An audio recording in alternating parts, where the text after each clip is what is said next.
Okay, gentlemen, it looks like we are live now. Welcome, everyone, to yet another episode of the Xbox Roundtable podcast, with this being show number 262.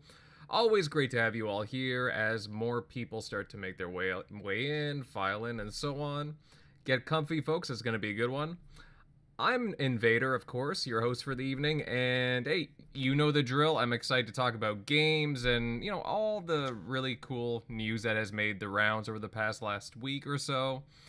There has been some updates regarding the EU hearings with Microsoft, and a bunch of deals and partnerships have been announced. We'll talk about all the high-profile ones, especially Nintendo.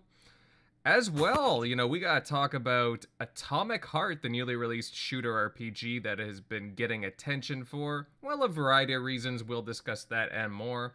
But first, I need to introduce my star-studded castmates for the night. Joining us is a familiar face. You may have seen him on previous shows a while back. Mr. Nukem. Buddy, how's it going? Boom, boom, kaboom. It's good to be back on the TXR Podcast. It's been a long time, but it is good to be here.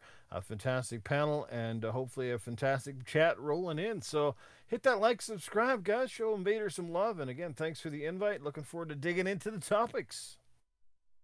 Of course, brother. I always have my finger on the trigger for you. Love your takes, love your opinions, and I call you my friend. We go back a bit, so of course. Back a long time now, yeah. That's right. So again, it's always great to have you here. Moving on down the list, I gotta introduce the group, the TXR crew here. Starting off with Mr. General MLD, buddy. How's things going? Hell yeah, it's going pretty good. Nice week. My copy of Dead Space finally came in the mail, so I just started that. So having a pretty good time with it so far. Just really enjoyed the differences between the remake and the original. And of course, I've been playing Atomic Heart and looking forward to sharing with everybody what my impressions are of that. So yeah, that's me. Cool. Now, just to make sure, so that's still not coming with the helmet, right? That Dead Space version you got? Like, is that still... Yes, because I got the collector's edition, which comes with the helmet and everything. They ship you the game separately, and that finally came in. But the actual helmet and all the goodies, that doesn't come in till, quote, spring. So I gotta be a patient fan here, but that's okay, is what it is. Yeah, I know you were telling us about that for like the past couple of weeks, but I just want to make sure, it's like, because I'd be totally excited if you got that, ahead of time. So fingers crossed, sooner than later. Oh, yeah. Moving on down, Eric Shockley, my friend. Hey, how's the weekend been? Oh, pretty good. Just ready to get into these topics. Just been playing some Hogwarts Legacy, but getting into that. But yep, not much else. Oh yeah. And how have you been enjoying Hogwarts so far? It's pretty cool. It's definitely deeper combat than I thought. Had to get that dark dark arts pack. I don't like how they hide it behind the deluxe edition. That's kind of weak. Like if you don't get the deluxe edition, I think it locks you out of touching that part of the game. Really? But I'm doing that build because it's overpowered from what I read. So just trying to unlock all those dark art abilities. But is there an upgrade path? Like from what do you standard to deluxe? I don't think so. Okay. I could definitely look in the store, but I don't think I saw like a separate like DLC pack. From what I've seen. But I think I only saw the 2 SKUs in like the PSN store. But yeah, hopefully they do, because I was just like, man, that sucks. Like no one should be buying the other pack, like spend the $10. That's what I was reading up on too. They were like, if you're gonna even buy the game, just pay the extra 10, because otherwise you're gonna lock yourself out of stuff that's like, why even spend 70? You might as well spend it $10 more. But other than that, been pretty cool. All right. All right. Good to know. Good to know. Again, I haven't been playing, but that's good to know that. And let's see here. Who else do we got? The diabolic Diablo fan, Mr. Crusader. How you been? I'm good. So that's a reference to the fact that what looks like the last season of Diablo 3 before Diablo 4 comes out just started. We're pretty sure it's the last one based on the times and everything. And for those who don't know, I actually kind of played Diablo like fairly hardcore during the seasons, and I'm at one point around 4 in the morning on in between Friday and Saturday. I was third in North America as Crusader. Totally coincidental. I play Crusader. It's just the class I actually like in Diablo. Totally coincidental. Don't play it on purpose. But I was third in North America for solo pushing on Crusader. I'm still in the top 50. I think I'm actually in the top 20 right now. I'll check. I mean, Yeah, I'm still in the top 50. I'm not sure exactly where I am. yeah, because I remember you had posted something in our chat, and yeah, you were I'm pretty high. 38th. Still, I mean, out of how many players? Like, how many million? I don't even. So the leaderboard's out of 1,000. I don't know how many. Like the leaderboard has 1,000 people on it. I don't know how many Crusaders there are this season. There's no metric for that. All right, good to know. Good to know. But hey, I'm glad you're having fun. I know you've been having at it this weekend, so I'm really happy to hear that you're having a blast before the impending Diablo 4. So very cool, my friend. Let's see now. Timmy, we're still waiting on. We'll see if when Tim Dog slides in here. He's a little late. You know the drill, guys. You know the drill.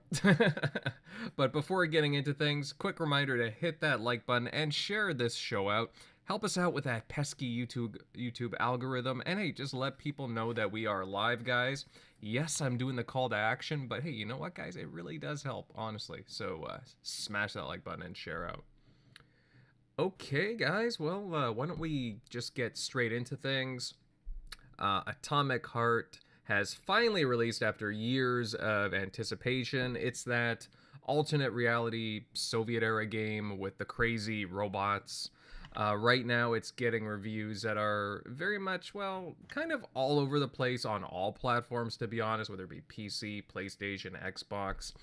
I've been playing it, so I certainly have some thoughts on it, but of course, I really want to hear from what everyone on the panel has to say about it.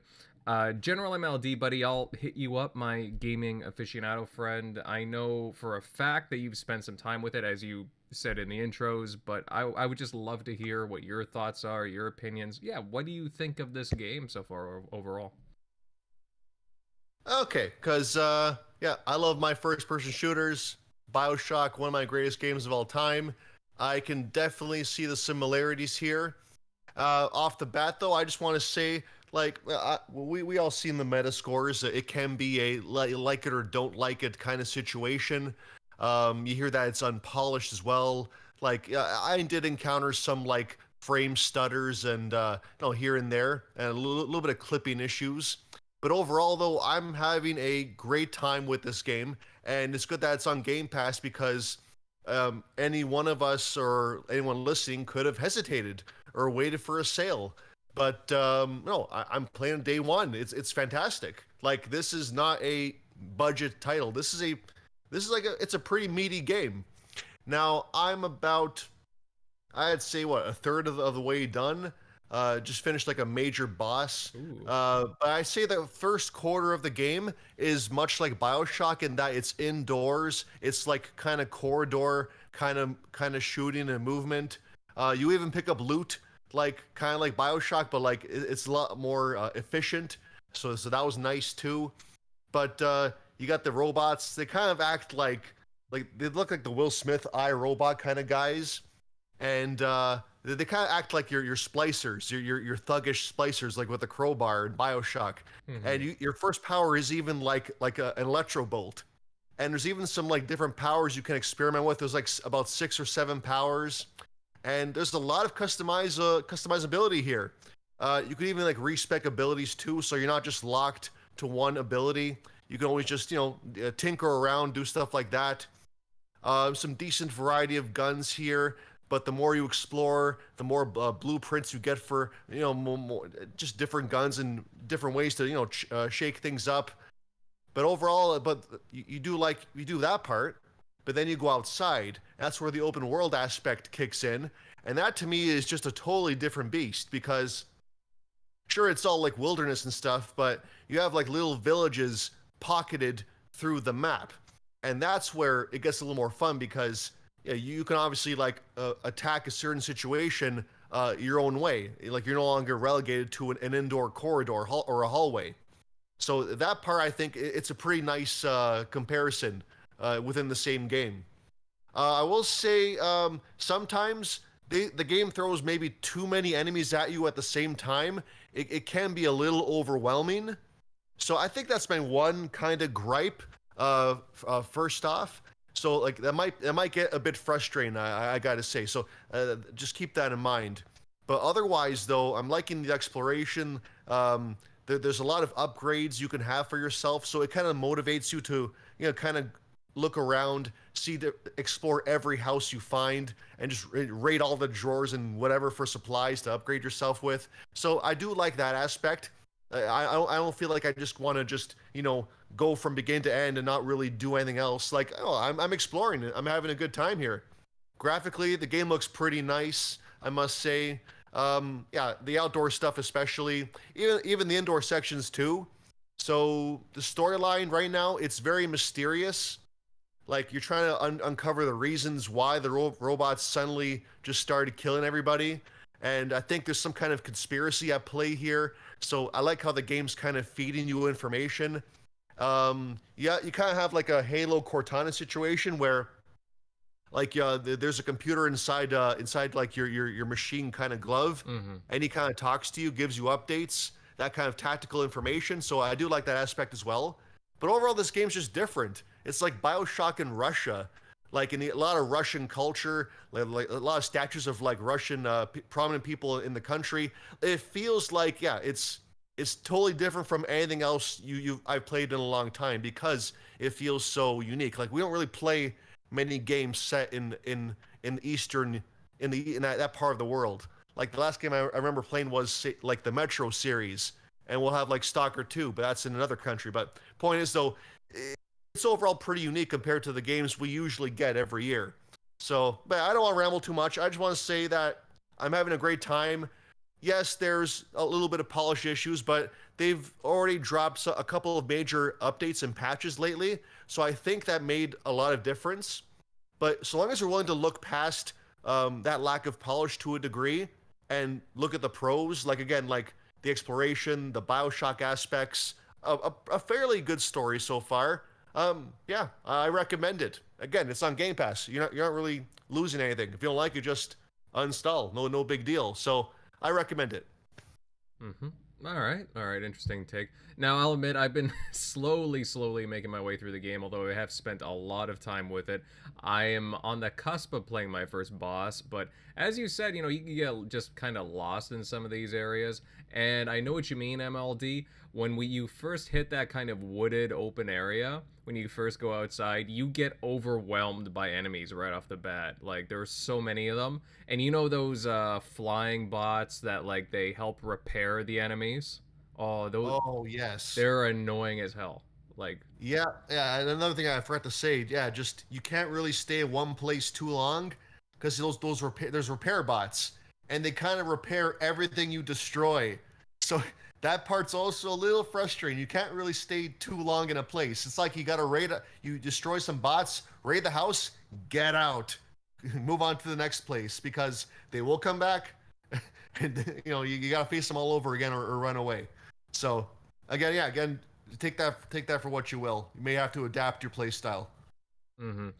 I mean, as far as my time spent with the game, I've been really enjoying it. It's certainly not perfect, but it's a breath of fresh. It's both familiar and a breath of fresh air in a lot of ways. I do agree that it does have a lot of BioShock vibes to it.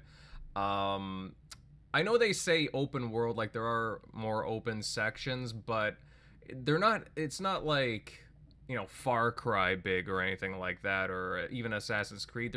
There's self-contained little ecosystems, I would say. Like, it's not like Right. massive where you're like, you know, you're stuck exploring for hours on end. You're not going to get lost, I would say, but at the same time, it's just kind of a nice contained little area that you can sort of explore off the beaten path a bit, which is nice. I can appreciate that.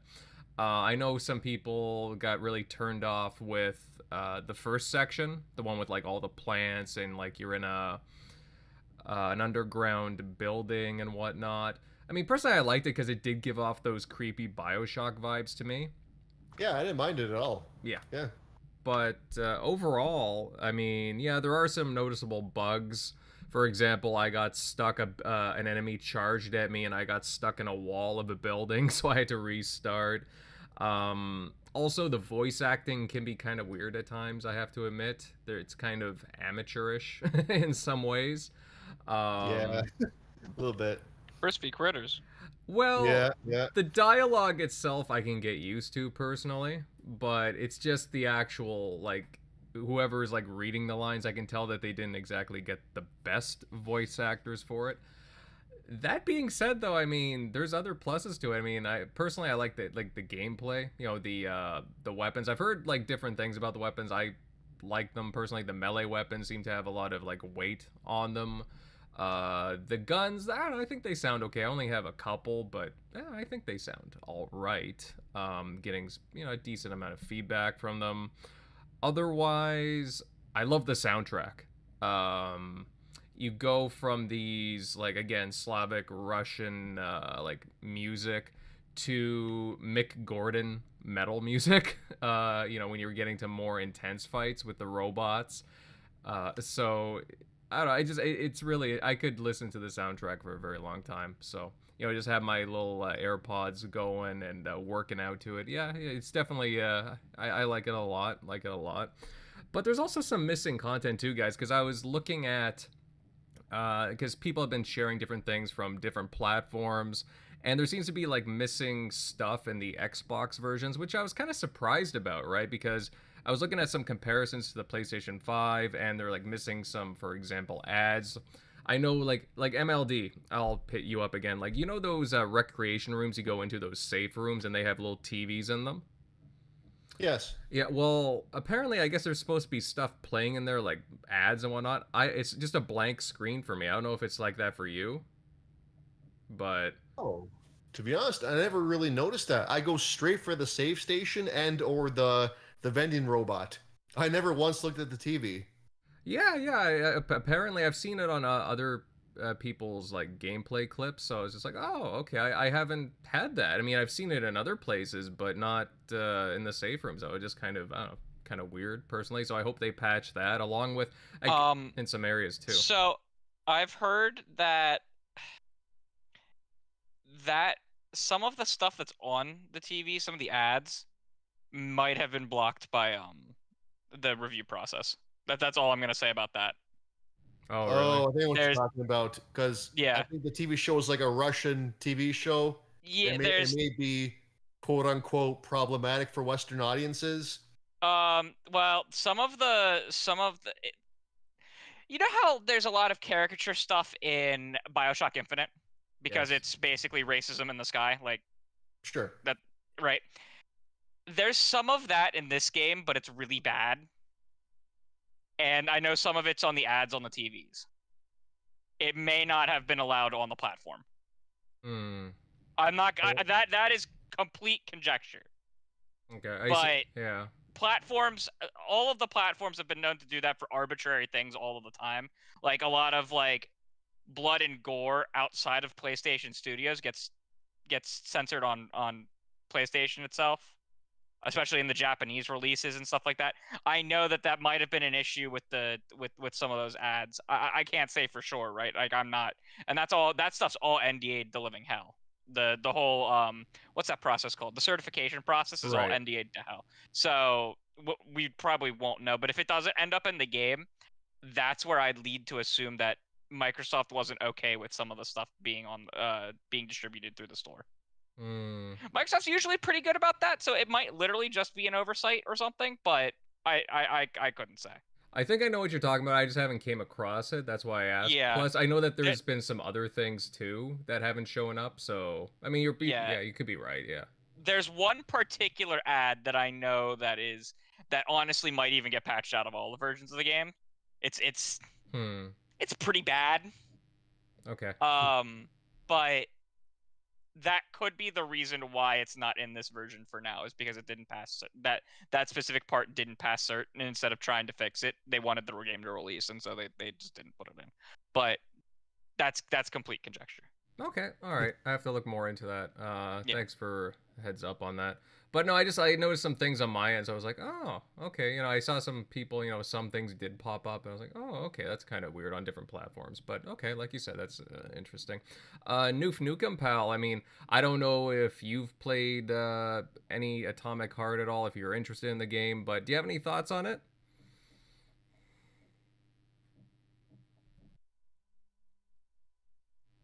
And Noof is silent. I don't know if you're muted, Noof, or might be away at the moment.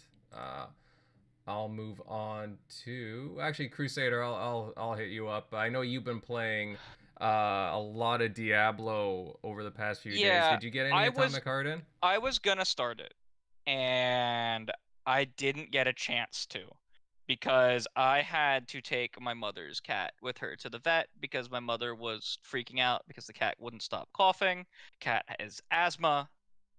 The cat is not dying. Uh, and I lost my Monday, and I was not going to be able to finish it before Diablo came out, so I've put it off. I've been watching coverage of it though. The game looks like I'm gonna play it, right? But I want to play Diablo up until Monday, and through Monday, and then Tuesday is Destiny 2 Lightfall, which is tied in hype for me with Starfield. So I'm gonna get to it. I'll probably get to it in late March. Mm-hmm. Well, sorry to hear about your mom's cat. I mean, you know, I'm a kitty cat Oh, fan myself. Sheldon So. is fine. Yeah, Cat has asthma. Cat is now on a steroid and has stopped coughing. He looks so much better. He either had an asthmatic flare up or he had like an infection of some kind. We have him on an antibiotic too, and he's doing much better now. So. Well, okay. Well, I'm happy to hear that. You know, I want my little, you know, TXR pets to be, you know, doing well, doing healthy and whatnot. So, yeah, I hope Sheldon recovers very quickly. But I mean, I know you've been looking forward to this game for a while as well. I know you made some comments on it, so. Yeah, I'm it's definitely right up my alley, right? Because I like the BioShock games. It's a first-person shooter, which instantly makes me interested in it. Because I'll even play the worst like FPSs and third-person shooters. I'll play whatever. But like I love the genre, and visually it looks really cool. But yeah. It's I couldn't get to it this week. It just didn't work out, and I'm not gonna be able to get to it next week either. That's for sure. I know that there's a lot of varied opinions on this game. I can only go by my own personally. I know a lot of the reviews are kind of all over the place, honestly, from the looks of it. Yeah, the coverage I've seen, right? I rate everything on the Crusader serotonin scale, right? How much happy chemical does a game give me? And just looking at it, it'll be somewhere between a 3 and a 4. Mm-hmm. Just like looking at it, it might shock me and be like a 4.5. Out of 5, mind you. My rating is I do everything out of 5. Yeah. Just looking at it, I can kind of, because of the amount of shooters I've played, I can just kind of tell that's where it'll fall, and that's fine. That's good. I will have a great time when I get to it. The AI in this game is very aggressive. Like. Yeah, I've seen. I've also seen. Are things as bullet spongy as they looked? I wouldn't say that. The grunt kind of enemies, not really. Okay, No. the bosses are fine. Bosses, whatever. That's fine. Okay, cool. Yeah, because like I said, I am really excited to get into it and play it. It's gonna fall on the wayside for a little bit. I mean, on the one hand, you know, they can be kind of annoying, the enemies, because of how fast they react at times. And this is a game that, yeah, they are very aggressive when they do see you. That being said, though, in a way, it's kind of nice because some enemies in other games react very slowly. and yeah. So you have you could be on that side of the aisle too and be like, maybe they're acting a little more appropriately. Sure.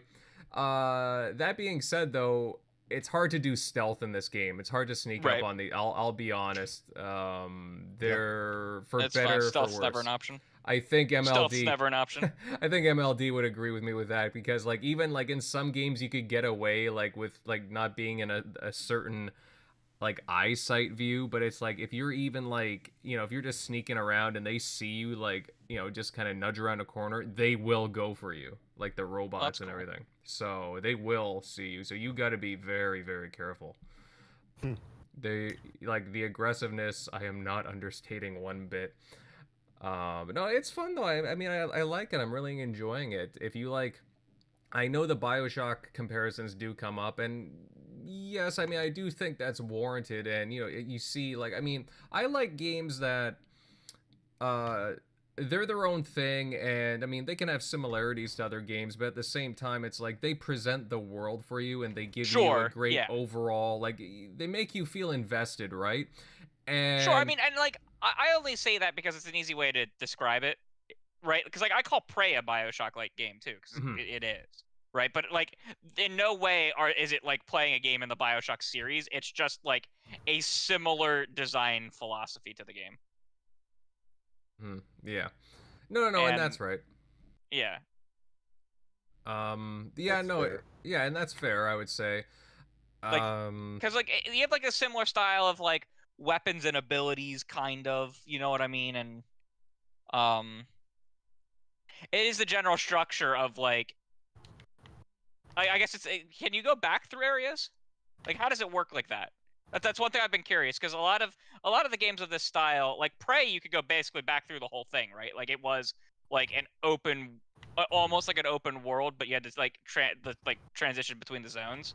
Is it like that so far? what would you say, MLD? You're a little further than I am. Do you get to go back? From what I see, and the map system is pretty bare bones, I must say. As far as I can tell, there's no such thing as fast traveling, Okay. which is a bit unfortunate. Okay. Yeah. All right, that's good to know. It's good to know. Because that means, guys, if you're looking for an achievement or something, or, if you're looking to go back and grab some loot, make sure to do it while you're there. I guess that's, don't waste those opportunities. Let's see. Newf, buddy, you there? Seems like Newf is still muted. We'll give him a minute. Let's see. Eric Shockley, pal, I think you were looking forward to Atomic Heart, if I'm not mistaken. I know you're in the middle of Hogwarts Legacy at the moment, but did you get any time with Atomic Heart over the past week? I did not. I definitely preloaded that and long, but I did not get around to it. But yeah, it definitely looks interesting. I love the BioShock games. Played the hell out of one Infinite. Never actually played two. I should actually get around to that since I bought the collection way back. But yeah, I'm definitely wanting to get into it. I'm definitely probably gonna play with the. Can you play with the voice? Like switch the voice tracks with dialogue? Like if I wanted to play, I wanted to be more like authentic and Russian dialogue, but keep like English subtitles and English menus. I don't know if you could mix and match that. Hopefully you can. Most games allow you to do that, but Let me see right I was here. like, yeah, I'm definitely gonna keep Russian if I can do that. If you flip to Russian and all the menus are in Russian, okay, I'll guess I'll. Apparently, according do that. to Thimber in the chat, you can. Okay. I would expect that to be the case since a lot of people tend to do that for like anime or other games that are with voice where they give you the option. So, but with this being a smaller dev, so good to know that was an option. That looks definitely interesting. I guess not to be. It is on Game Pass, so like obviously if it's some mixed reviews, then you're gonna give a game a shot. Same thing for anything else. Like, if a game's on sale, or you'll maybe wait for you don't buy it day one because it's maybe the reviews are mixed, so you don't know if you'll like it. Depending on because obviously it had good reviews from some reputable sites. Some gave it a little bit lower scores. So, but that's the great thing with Game Pass. You might, find out that you like it versus, having to wait months, wait for a sale to like justify dropping. Because is this one 60? I believe 60 it's bucks? 60. Might be 70. Okay. Oh, I'll look. I got it. But yeah, that's where the value of Game Pass. So even, if you want to call Game Pass, or a Game Pass fodder with, it not being like a 80 plus rated game, there's still like great games that are right in that mold, especially from So- like indie devs that are, first getting their first crack at a game. I do have to, no, and it's interesting you bring that up because I look at the reviews, right, the aggregated reviews, and again they're all over the place. Again,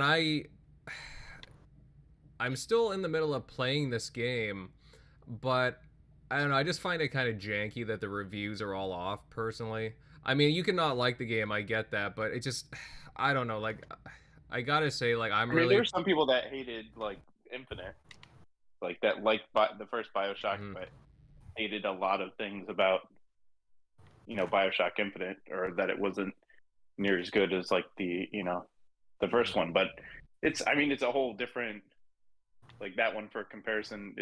It's just completely different spin. It's like playing Dead Space 1 and Dead Space 2. Like they're going for completely different Oh, I know. gameplay It's like the Halo aspects, 3 but- versus Halo Reach guys. So I hear you on that, man. Yeah. It's just, I don't But know. yeah, no, I'll definitely hopefully get around to it soon. But with Wolong coming around the corner, I'm probably going to jump into that because now I'm hearing what I definitely wanted to hear, that it's more like Sekiro or like Ninja Gaiden versus like Neo and Dark Souls. So definitely ready for that game to drop and hopefully get some pretty high scores. So I mean, as far as my recommendations for Atomic Heart, I mean, guys, I would say, yeah, give it a shot. Obviously, it's in Game Pass, but even if you're on PlayStation or PC, whatever it may be, I mean, it has my seal of approval as a recommendation. That if you're into games like, yeah, again, the comparison to like a Bioshock, yeah, you can, but again, not far away from games like Prey in some respects, or maybe, I don't know, maybe something like System Shock to a lesser degree. Again, it kind of straddles a few different genres, but again, if you're into that kind of like alternate reality kind of, robot apocalypse kind of a stuff mixed in with some other things, look, it's a really good game, in my opinion, and I would say, hey, give it a shot. Now, Newf, I don't know, you on there, pal? Noof's still silent. But guys, I gotta ask though, speaking about Game Pass that Shockley brought up, there's been, it's been an interesting few months, hasn't it, guys? Because we've had High on Life, Age of Empires 2 for the console, Hi-Fi Rush. We got now Atomic Heart, which is a pretty significant third-party game dropping day one.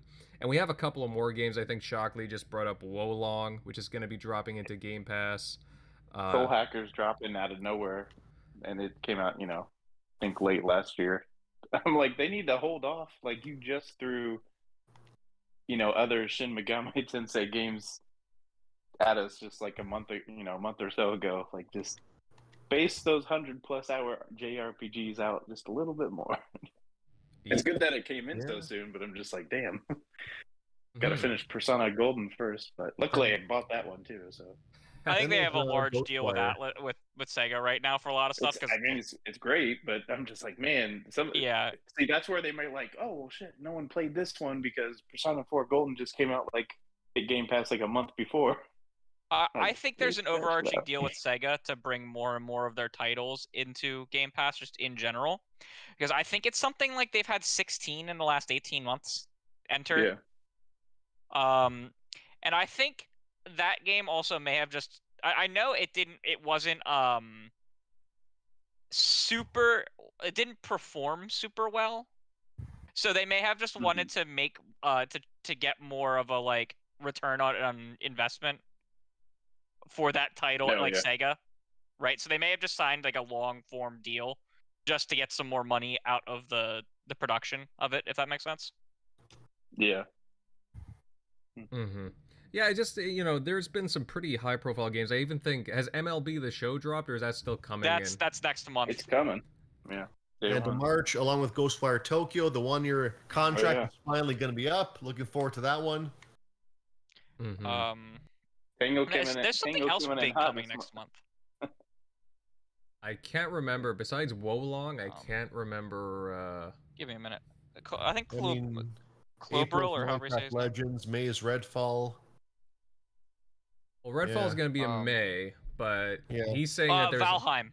Valheim is on the 14th. Oh, that's March. Yeah. Yes. Yeah, so it's March 3rd is Wolong, 7th is Infinite Season 3, 14th is Valheim, 28th is MLB The Show, and 29th is the Forza Horizon 5 DLC. And Ghostwire somewhere in there too. And Ghostwire will be announced the week before it comes out. Yes, yeah, it'll be the whole Deathloop situation, right? Yeah, it'll be the exact same. So expect them to announce it, and a week later it'll be on the it'll be out. Yeah, for some reason I get the inkling that it might even arrive like first week of April or something. So yeah, because I think Deathloop came out about a week after a year. If that makes sense, they announced it after a year, and then a week later it launched. Yeah. And I think that was to buy enough time to actually, because I think part of a lot of these year deals, just in general, no matter who has them, is it's not even so much that like it's exclusive for a year, like that you can't talk about it on other platforms for like sometimes for a year, right? And so a lot of times they'll have stuff being sent to the distributor, and they'll wait a week, they'll announce it, and then they'll release it a week later so that so it has a chance to get everywhere. Because this should have it had a physical PlayStation release, right? Yeah, so this should have a physical release on Xbox too. I would say that's a guarantee. But everybody's gonna, well, not everybody, but like a lot of people are gonna be picking up in Game Pass on Xbox. You can pretty much Nintendo's the only one that can pull that with shadow dropping and then bringing their physical Metroid Prime release that you find anywhere. Yeah, those bastards. I need one. Because they know those things are gonna sell out. Either scalpers or fans are gonna buy it. Yeah, I'm looking to pick one up as like an early birthday present for myself. Oh yeah, and then Thimber in the chat, he says Sifu is coming out in March as well, which is interesting. Is Sifu gonna launch on Game Pass? Was that confirmed? I think. I don't think Game Pass. I didn't hear that. No. Okay. I mean, there's a lot of stuff coming out in March. Like, I mean, it's the last day of February, but the Destiny expansion's coming out. There's a lot of launches in March. Yeah, definitely try Sifu. That'd be sick if it came to Game Pass. But that's why I don't almost like. I can't even take the Game Awards. Like, it'd be cool if like an Xbox game gets in there, just like recognition. But I'm like, you put Stray in Game of the Year over Sifu, then lose all credibility. I'm just sorry. I know I played 2 seconds of Stray, and I played a little bit more of, and beat a couple bosses in Sifu, but I'm just like, the combat, that whole thing is so much deeper, and I'm just like, you can't. I don't know. I just don't understand how that one got in over Sifu, which was. Everybody was playing that who had like a PlayStation around those first couple months. Right. Yeah. People were playing Stray because they were making cat videos with TikTok and showing their cat watching them play. If you were going to do like a token nomination for a smaller kind of game, I feel like Grounded would have been a much better fit. Like, it had like the co-op element. Like, the game really grew a lot since its early access. I don't know. I feel like that would have been more deserving. If we were going to do like a nomination of like an indie kind of game. I would have nominated Vampire Survivors personally. Yeah, well, that's outside the window, wasn't it? Fucking great. Was it?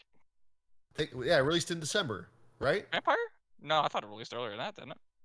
Huh. I mean, it was on the indie game list. I knew it was a late release. I want to say even November, maybe. Maybe, yeah. Yeah, guys, It was correct me in the November chat. 10th, because I know it definitely was nominated for was it? I thought it was. Yeah, it was nominated for best debut indie game. And Okay. yeah. Interesting. I was like, it definitely had at least one nomination at the show. Right, right. Now, I mean, I gotta ask, guys. I mean, with the games that we just kind of listed off here, I mean, is it looking like Game Pass's, like best couple of months so far with like the releases they've had? Again, with like a High on Life, Atomic Heart, Hi-Fi Rush, and again, and a I bunch think of you can third go back as parties. far as October, personally, because October really started it for me. Because like I think that was when both Plague Tale and didn't Persona 5 launch in October? Yep, Scorn, I'm still playing Scorn that. as Yeah. well. Yeah, yeah. And then we had Monster Hunter Rise, the other Persona games, Age of Empires, the GoldenEye. Um, Yes, GoldenEye. I forgot about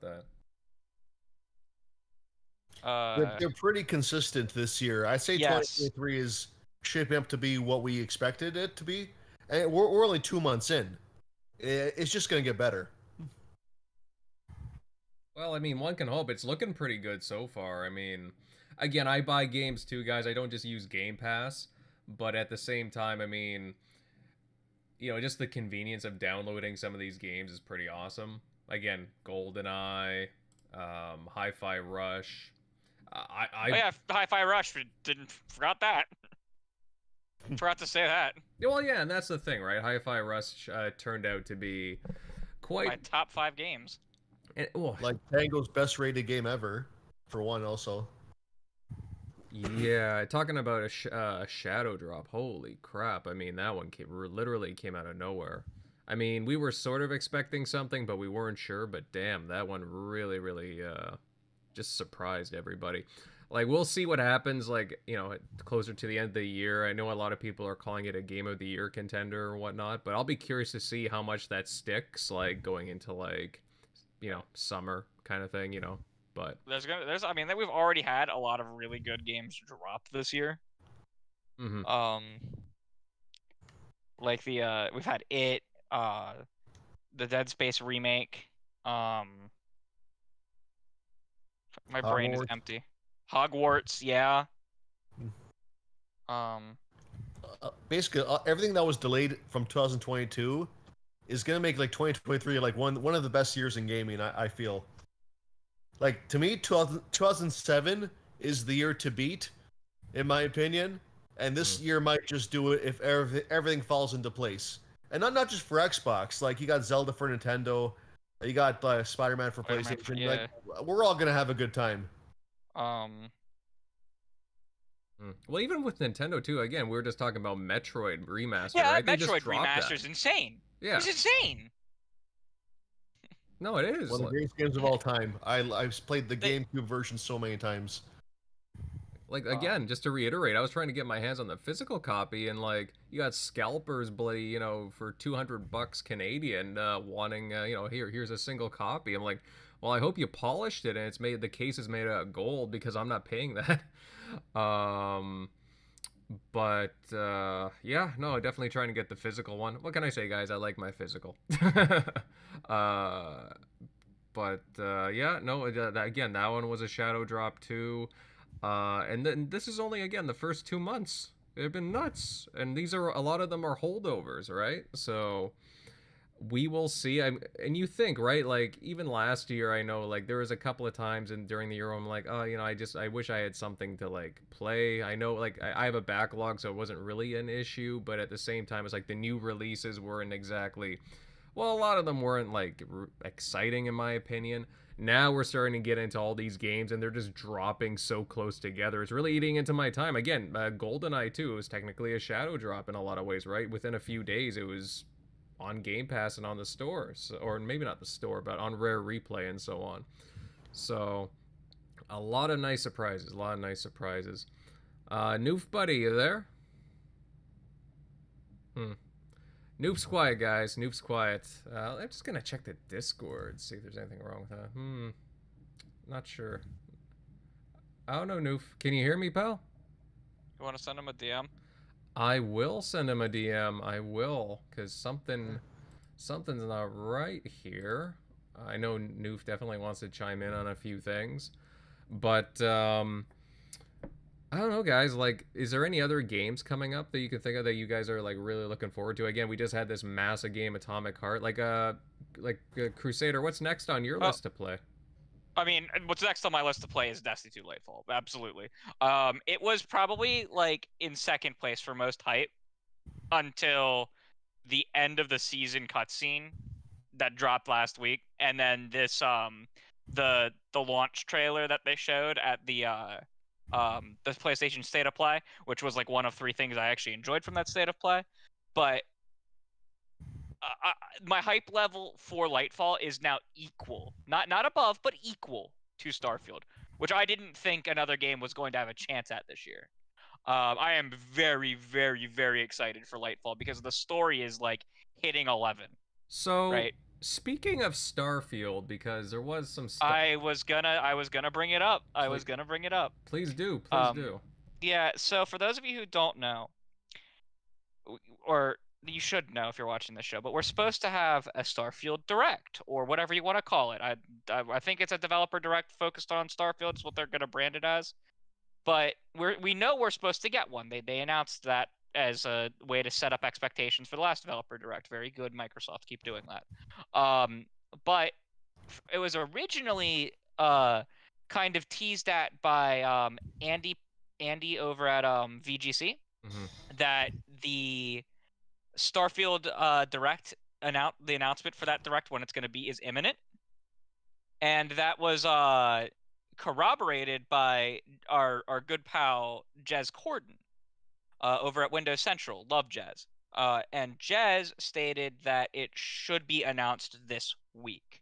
I've heard, and I can't. I have no insider knowledge. I've heard through my talking to some people in DMs that it might be Monday that they announce it. No, this is the announcement for the show when it's going to be held, not that the show is going to be on Monday, right? I've just heard that supposedly it might be like the 8 o'clock, 9 o'clock announcement tomorrow. If it's not, then it could be later in the week. But I've definitely heard this week for the show being announced. Well, traditionally, I mean, there's always exceptions, but I find that Tuesdays have the biggest announcements of the week. If anyone else sees that pattern too. Yeah, they could do that. This Tuesday is supposed to be the or should be the March Drop 1 Game Pass announcement, I think. Okay. Because it is the first Tuesday of March, though it's not the first full like week of, so that could be pushed to the next week. I don't know. They haven't been consistent this year with when those announcements are going to be, mostly because like they've had like showcases and different announcements and stuff. But we should be getting the date of the Starfield Direct, and that I am gonna say no one should expect a shadow drop of Starfield. Okay. Of course not. No. Don't. I mean, they could, right? It is Microsoft has the potential to do that because Game Pass is a major distribution service for them, right? Like they could launch any game they want into Game Pass and have the, like Nintendo with the Metroid Prime remaster, have the physical launch later. They could do that. I don't see them doing that, right? I think that would make the there is enough physical collectors on Xbox left that I think it would piss them off, and I would respect that being angry. So I don't think they would do a shadow drop. Not that they couldn't. And I think it'll be a June game personally. I think the March, the fan base who believes it's coming out in March should probably brace yourselves. Not that I know anything. I just, with as much that's already coming out from Microsoft in March, or like directly or indirectly via Game Pass deals, I wouldn't. There's nowhere where it slots in nicely. So I really don't think it's gonna be in March either, right? Mm-hmm. And then So yeah, that's just me trying to help people set their expectations, right? I would guess June. I would specifically guess as late as June as they physically can launch it while still being in the quarter two.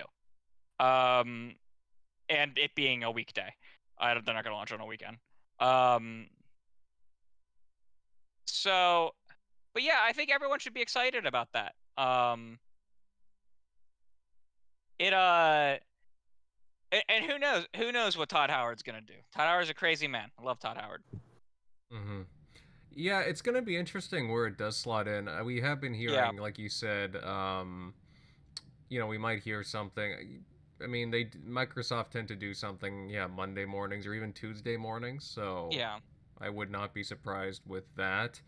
Um, we might, it might be like, oh, next week, so maybe first week of March, we might get a stream or something like that. Yeah. See, I've also heard that they wanted to have the announcement in February, Mhm. right? So I think the announcement comes at Tuesday the latest, personally. Mhm. People are saying, Timber, to answer your question about the hiding the physical copies, that's really hard to do because retailers fuck it up bad, right? Um, Yep.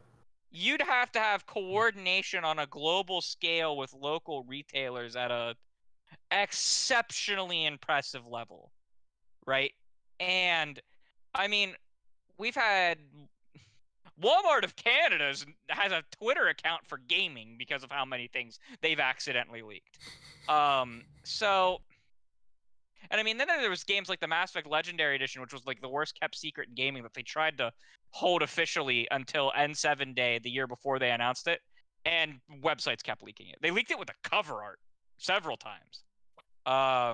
And I just personally don't see the um I don't see even a first party having the ability to coordinate everything at that level. That's why I'm like, if they were to shadow drop it, which I don't think they will in the slightest, if they were to, it would be digital only. Now, Abacab saying, what's in April other than Minecraft Legends? I would say personally, the first week of April, we could see Xbox's version of Tokyo. What's it called? Ghostwire Tokyo.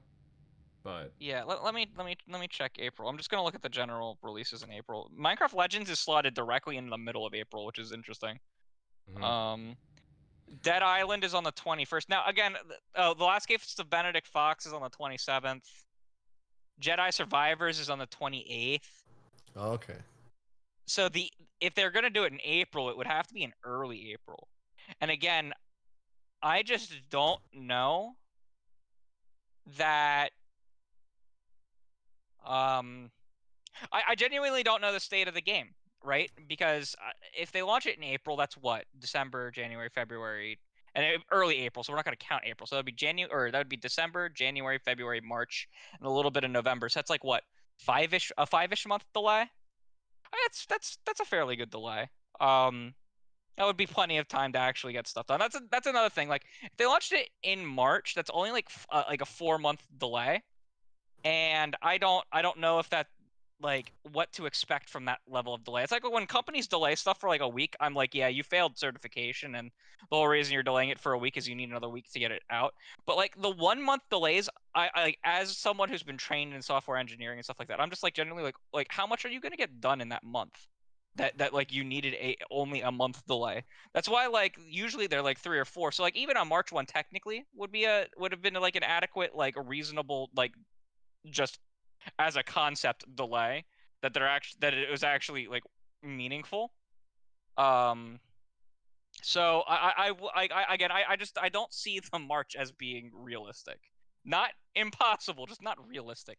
Early April, maybe. And like they do technically have a slot for it in the first half of April. The second half of April is very busy with 2 Game Pass releases that are semi-anticipated. Yeah, they're not AAA, but they are both anticipated, with Benedict Fox and Legends. And like I said, you got Dead Island 2, and you've got Jedi Survivor now. Now, granted, Jedi Survivor was delayed recently into there, so it may get put up against that by default because, like, oh well, we planned an end of April, but I still see June personally. That would I still see end of June personally. You see, I don't even know, to be honest with you. I mean, I know it would go against what they've been saying, but I don't know. Like we They don't. could delay it further, but they still haven't taken down the stupid support article on the Bethesda website yet that they put up in the first week of January saying it would be in the first half. And so that's where I'm like, okay, we've already gotten mad at them for their support pages this year being unclear.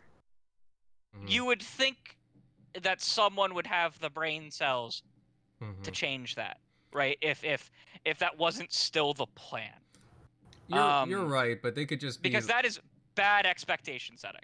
like That your official support site still says that, and you're not planning that anymore. Yeah, I mean that's possible, honestly. Given some of the things with Xbox support recently, or Bethesda support, I should say. But that being said, I mean, yeah, you could have a turn, and again, we don't know exactly what they're planning for the second half of the year, right? Like after right, we don't know. There's nothing from Xbox first party that has been stipulated beyond June.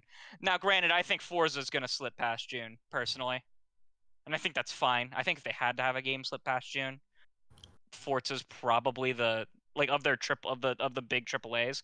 Forza's probably the one that would draw the least ire because it hasn't been delayed publicly yet. You know what I mean?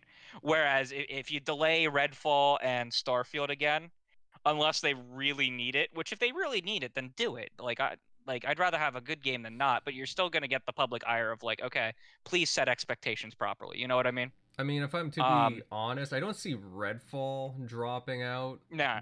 But, yeah, no. Redfall has a date, right? So like Redfall's not dropping out. But if they had to move one of Forza Motorsport, are they just calling it Forza Motorsport? They're not calling it 7? It's just Forza Motorsport. Yeah. Okay. Forza Motorsport could I really don't think it would draw the level of like if they had to move that to be like the July or August game, you know what I mean? That I don't know that anyone would be I don't think you could rally as many angry people behind that. You know what I mean? Yeah, of course, the PlayStation fanboys, they'll have their laughs, they'll get through their kicks, but the game's getting reviewed pretty well when it comes out. Like these games do not miss. I don't even think Xbox fans will be genuinely that mad unless you're a big Forza fan, yeah. Right? And even then, I don't know that you're going to be that mad because at least there's Forza. There is more Forza Horizon content coming like right now. You know what I mean? That's right. Like it's not like it's the end of the world. It's just a little bit longer for the new title. But Starfield, I really think comes at the very last minute in June. Now, Thimber did say something funny in chat. What if I think it was Thimber. I don't know. What if it launches on April 1st? That would be hilarious. That would be really funny. I think I don't know. I think it would be funny, that would but be funny. Like you could meme that into oblivion. Like, oh man. What day of the week? Probably not a Saturday. Is that's a Monday? It's a Saturday, I think. April 1st? Oh no, yeah, you're right. It is a Saturday. Yeah, it's not happening. Yeah. Sorry, I was looking at April on the calendar and I saw 1st at the bottom, but that's May 1st is a Monday.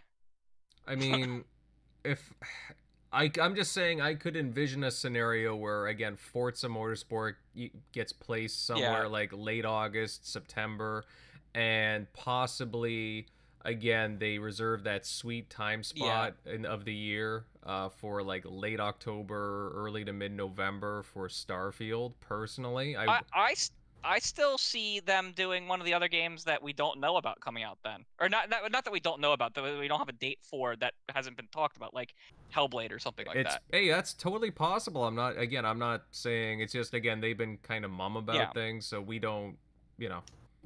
Well, and have they been mum about things because they want to, or because they really wanted to show it off in the Todd Howard style of like, yeah, the first time you really see the game is the hands-on like 30-minute demo.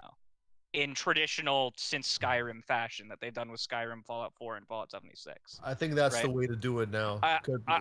Well, I mean that's just Todd Howard's like modus operandi, right? Like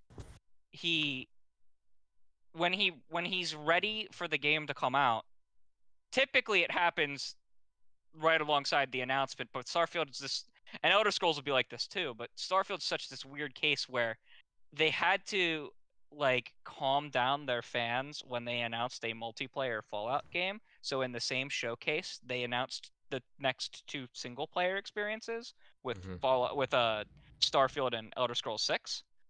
And Right. so we're in this unique situation where we know about Starfield before we should. Now, Right. yeah. No, no, yeah. But And that's even true of like who knows if like how it would have turned out had Microsoft not bought them and showed it in 2021 and stuff like that. But I'm just like, yeah, it's a lot of games are just kind of like having their entire marketing cycle in 3 months now. I mean, EA announced the was it Need for Speed, whatever the new Need for Speed was. They announced it and released it in 2 months. Fallen Order got its first gameplay look like only like 3.5 months before it was supposed to come out. Or Jedi Survivor, not Fallen Order, sorry. Right? And so we're and God of War, the same thing happened with God of War. We had like no coverage until 2 months before it came out, and then we had like solid coverage for 2 months, you know what I mean? And so games not having coverage is not a non-starter for me for when it's coming out. Does that make sense? Like anymore. COVID changed that whole how marketing is handled even post-COVID. And so I do think that it's more likely that most games going forward are just going to have dense marketing cycles right before launch. Because it seemed to have worked better. Forza Horizon 5 was announced and shown and launched 5 months, 6 months later. Right. And I think you're gonna see not necessarily the announcement of it, but like the first gameplay showing and then coming out of most games is gonna be a 4 to 3 month cycle now, because it's proven that like it didn't change anything with fans, and it kind of makes marketing easier and cheaper if you do it that way. So this is Starfield we're talking about, though. Oh, there you are. It is Starfield we're talking about. But like, think about like Fallout 4. That game was announced and launched in 6 months. Yeah. Like that is just like kind of how Bethesda Todd Howard do, right? So condensing it a little bit further, it's not really outside of like how they've already done things. You know what I mean? Because I mean, Fallout 4 was a condensed like announcement and release cycle of Elder Scrolls 5, which was 11 months. And I'm just like, yeah, I mean, if they announced it, if it's a 3 month lead cycle, like, it doesn't seem out of the ordinary for me. Does that make sense? Yeah, Newf, like, what are your thoughts, but on this? I know, like, we kind of jumped to a few different things here, but we got on the topic of, like, again, Starfield. Like, we're thinking it might get a showing here, but like, they might make an announcement tomorrow or in the next few days. Like, do you think that, I don't know, where do you think this game slots in? Do you think they'll keep to like within June, or do you think that could be postponed?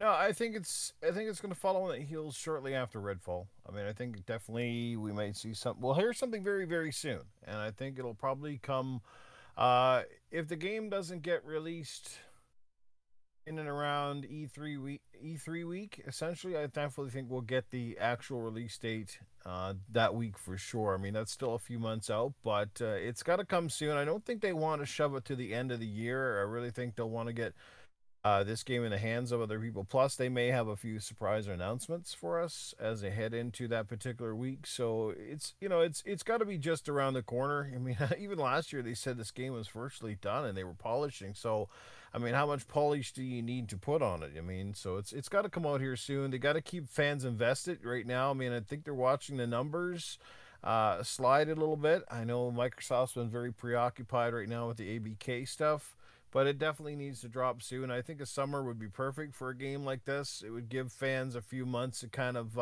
especially usually in the summer lull, to have a fantastically big game. I mean, I guess for a lot of reasons or a lot of, ways you'd think it would be the fall, but Xbox marketing is not as traditional as it used to be, especially because everything now revolves around Game Pass, and as their studios start wrapping up completion on a lot of games, they're going to want a pretty steady release window, regardless of the hype surrounding each title. But they do want to give everything a little bit of a chance to breathe. Like you don't want to overlap too many things, because a game like Starfield is going to require a massive amount of marketing.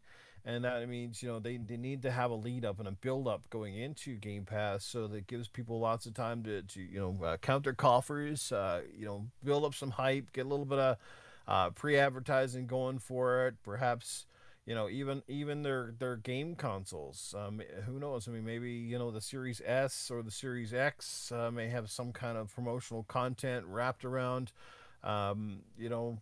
this particular game, or perhaps even a special console build or something like that. We haven't seen that in a while, but I think Starfield is big enough to warrant having its own console or special edition and things like that. So I'm sure a lot of that's going to play a factor. I definitely think we're going to hear something soon. Wouldn't be surprised in the next couple of weeks. And for sure, like I said, if it's going to come out, it'll be just shortly following the E3, but I suspect we'll get it very, very soon.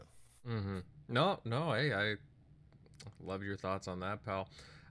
Newf, before we move on to another topic, though, I know we kind of missed you there in the Atomic Heart, like our little opinions and impressions. Do you have any interest in this game? Have you been playing it at all, or is it just something? Yeah, I'm totally interested in the game. It's definitely a game that I will pick up at some point in time, but right now I've been busy with other games. The backlog is real. We all know how that goes. I love the art style. I love this almost like blend between futuristic and old school. An idea that definitely gives off that BioShock Infinite sort of vibe, but has like I said, just fantastic character models, really wonderful like sort of enemy and designs and stuff like that. I think it's fantastic. So yeah, definitely interested. I don't have Game Pass, so I can't jump in on that. I'll just have to pick up a copy when I get around to it. But again, just so many other games right now, and it's the kind of game that when I'm ready to sink my teeth into, I'll have to clear off the plate, so to speak. So, but it definitely looks really good. Hearing lots of good things about it. Very disappointed though that it hasn't been fully optimized, and it has a few issues running as well as it should, especially on Series X consoles.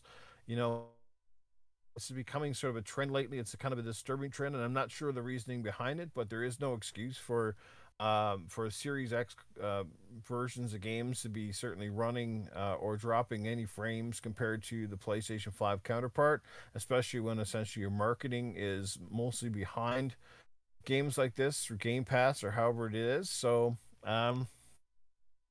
they start to remedy this pretty soon. Like I said, at some point you can't keep going, well, it's not about the tools. We're almost 3 years into the gen here, so not buying all that anymore. These guys need to pick up their game and have these games optimized and running as best they can on Series X consoles, and obviously a lower resolution or whatever on perhaps on the S, but they're more than capable of running this stuff, and now it's just time to put up or shut up. And looks like a really good game, though. I'm happy that people are enjoying it. It's another bonus and another feather in the cap for Game Pass subscribers.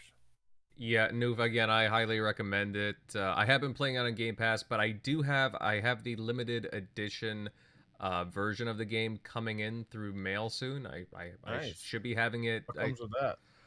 It comes with an art book. I love art books with games. It also comes with the physical edition of the game, which is always nice because a lot of like limited or collector's editions don't come with physical editions. This one does, which is again awesome. And just some other trinkets too, like some posters and that kind of stuff. It wasn't too bad of a price either. So I think it was like $130 Canadian or something for everything. So which, hey, not too bad. Oh not yeah, too it's bad. us and our massive Canadian pricing, right? Well, you, me, and General MLD know that too well. So Yeah, Mag was talking about the PlayStation VR this morning. It's like, yeah, it was $820 for the Horizon bundle. I paid $860 taxes all in. I think his comes to well over $900. That's crazy. Mm-hmm. Yeah.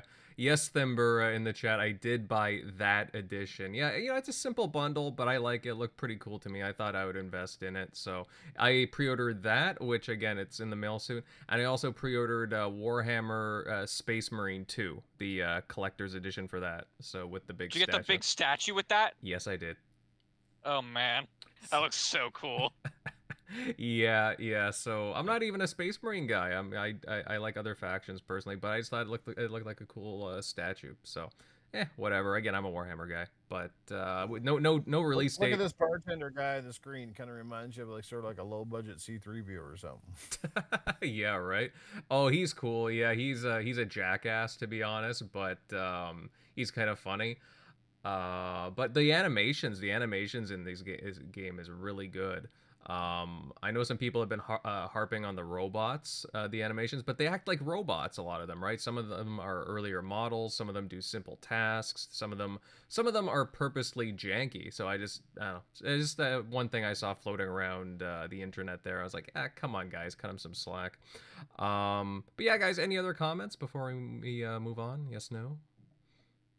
All right, we'll move on to our next topic. But guys in the chat, hey, I appreciate you being here and everyone tuning in. If you haven't done so already, smash that like button and share this out. I want more people here joining on the conversation. And everybody in the chat, hey, great to see you as always. I see fun speculations here. Mav buddy, what's up?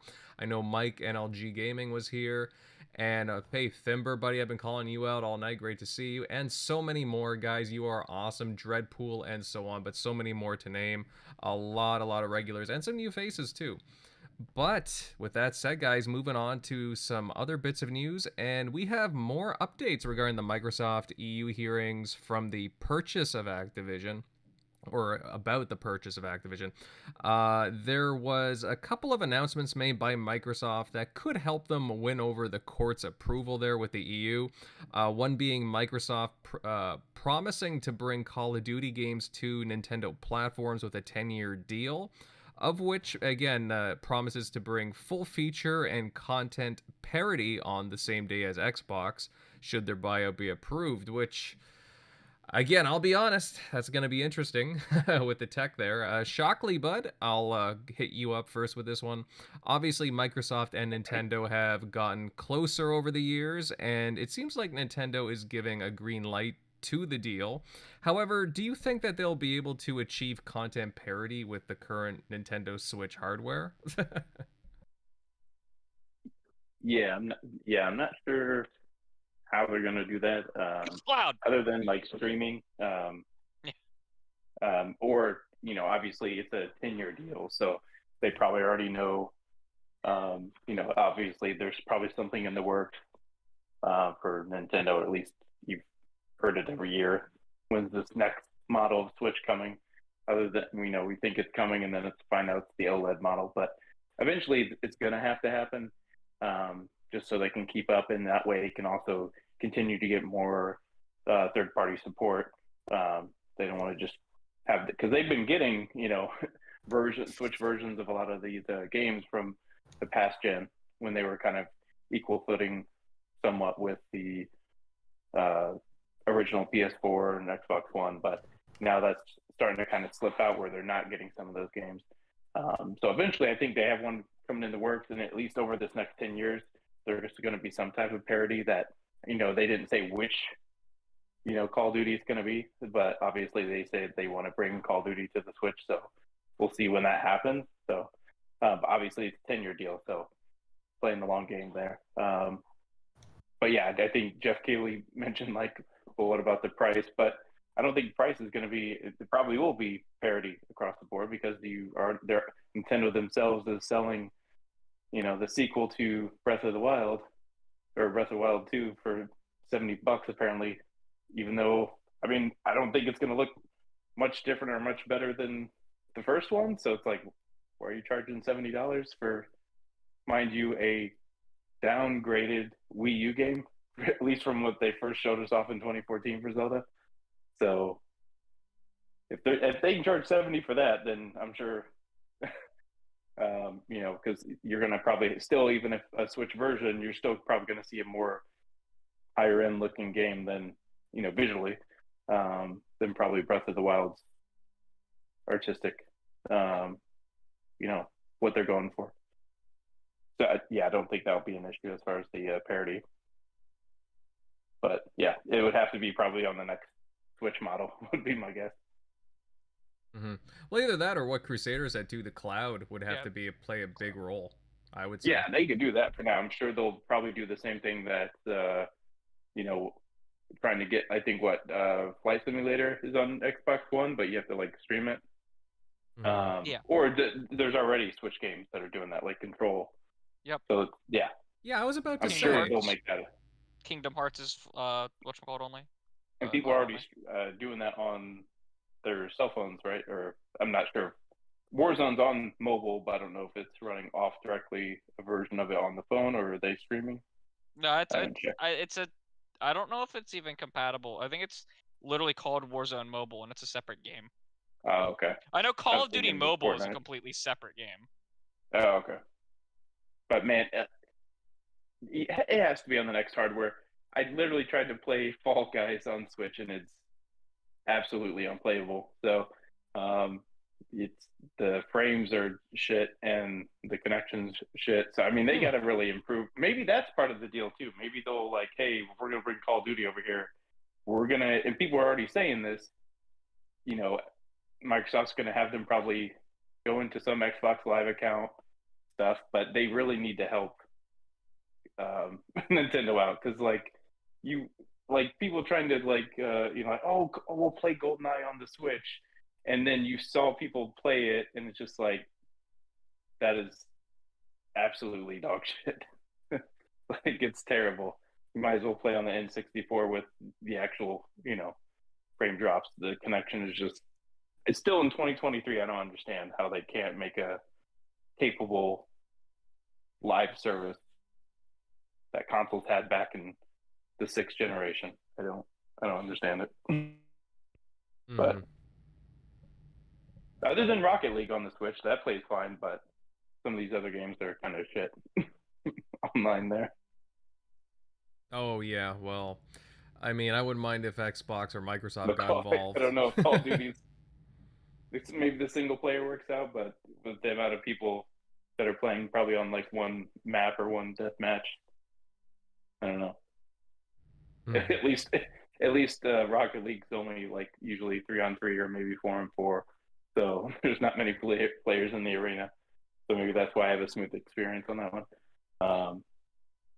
But yeah, we'll see. Mm-hmm. Now, Newf buddy, obviously this whole back and forth with the Activision buyout by Microsoft, it's it's a little draining, right? And we purposely don't cover like a lot of like the smaller stuff because what's the point, right? But again, there has been a couple of things over the past couple of weeks that have been pretty noteworthy, including this, right? Because again, you got Nintendo and Microsoft. I mean, they've been playing nice for at least the past few years now, and they've been getting chummier. Obviously, you saw GoldenEye, they worked something out there, and there's been a few other things as well. I don't know. What do you make of all this? What do you think of Xbox like offering a 10-year deal to Nintendo if they were to get approved for this for Call of Duty? I mean, is it even feasible on the Switch, really?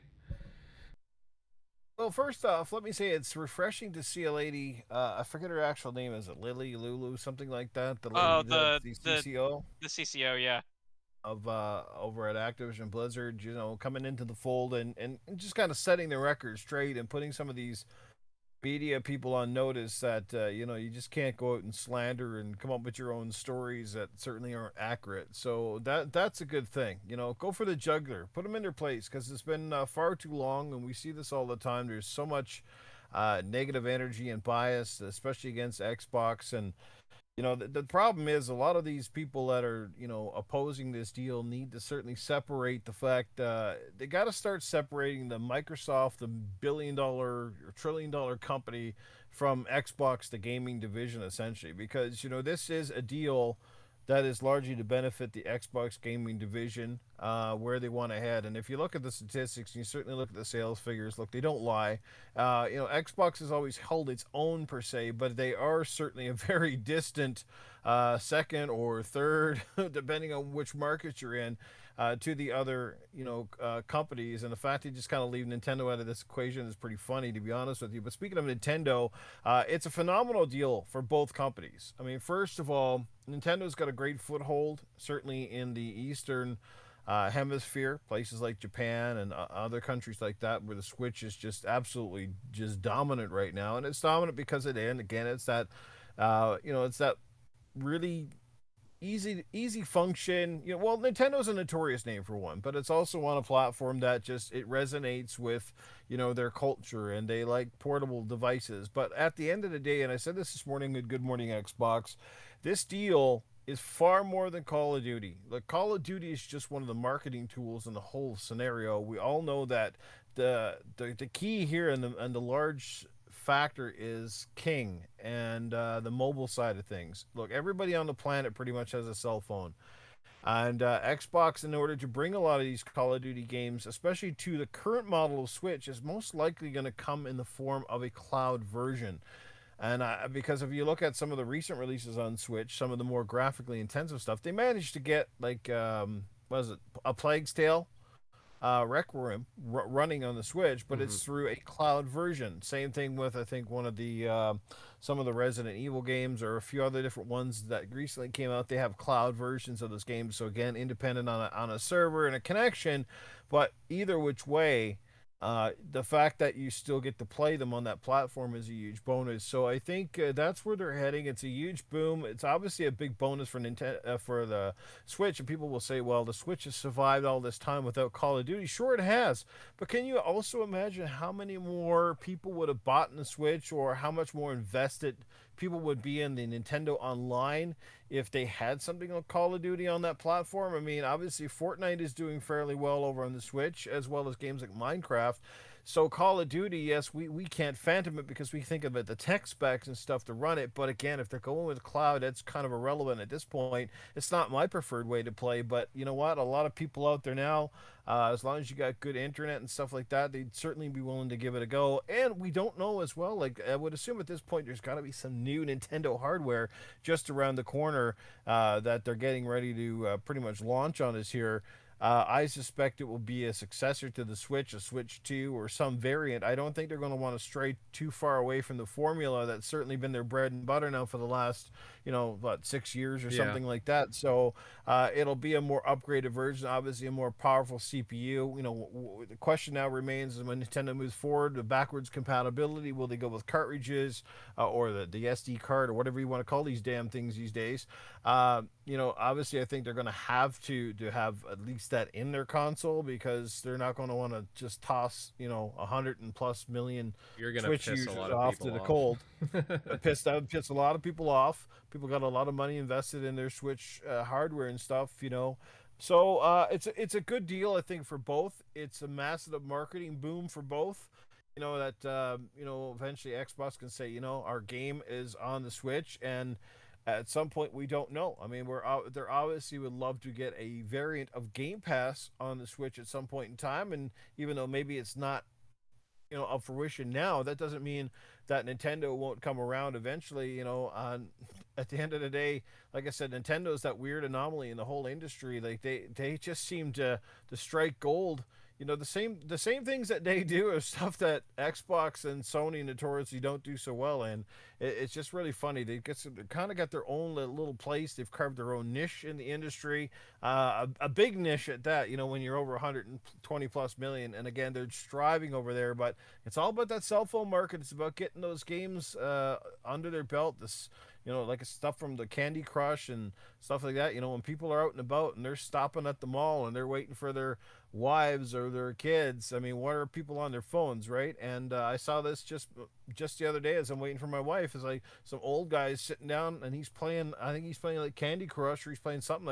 I could see he was playing a mobile game, like nothing complex. But this is the thing, and it's all about getting those ads and stuff in front of people's faces, so they know that Xbox exists. And all in total, that's the more eyes on the prize, the better. That's good for games like Starfield. It's good for Game Pass numbers and announcing your subscriptions and everything else. So I think it's good. It's a step in the right direction that Xbox knows in order to they're not going to win in the console game, but they can certainly get lots of users and engagement, and that's what their things are all about right now. Mm-hmm. No, well said, my friend. Well said. And yeah, I mean, there's been a lot of speculation about Nintendo releasing new hardware over the past few years. Um, yeah, I could see them doing like what you were talking about too. They have to stay true to the Switch in some form, obviously. Like, just have a beefier Switch. I think that's just what a lot of people want, right? Because even running some games like The Witcher and whatnot, or Doom, it's like you could tell that it's struggling in a lot of spots. Just it's amazing that they're able to put these games on there, but man, it's a struggle. It's a struggle with how it currently is. So hopefully, maybe in the next year or two, we see something from them.